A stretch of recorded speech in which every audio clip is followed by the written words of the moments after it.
गजरा लगा के छौरी चलो ही बजरिया, पेन्हू ही तो सूट छौरी लाल। गजरा लगा के छौरी चलो ही बजरिया, पेन्हू ही तो सूट छौरी लाल। हे गेला गोही बड़ी बाबाल, चलो ही हिरनी चाल। तो हंसो ही छौरी तथा हो गाल गाल गाल। गाँव के छौड़ा पटावेला, फेंको हो तोरा पर जाल। हंसो ही छौरी तथा हो गाल गाल गाल। ए माल किसको बोला?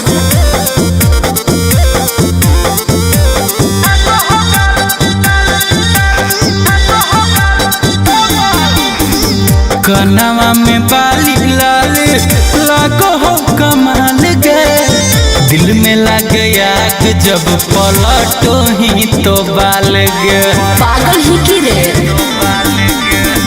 कनवा में बाली लाल लागो हो कमाल गे, दिल में लग आग जब पलटो ही तो बाल गे।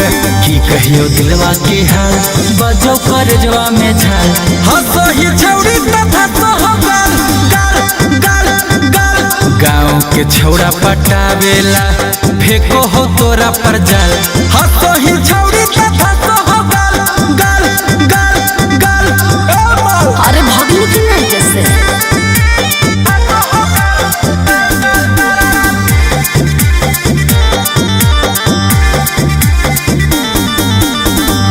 फेरा में लागल हकौ सौरभ गुंजन गे, के करा बनैमी छौरी अपन तू सजन गे।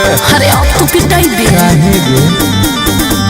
फेरा में लागल हकौ सौरभ गुंजन गे, के करा बनैमी छौरी अपन तो सजन गे।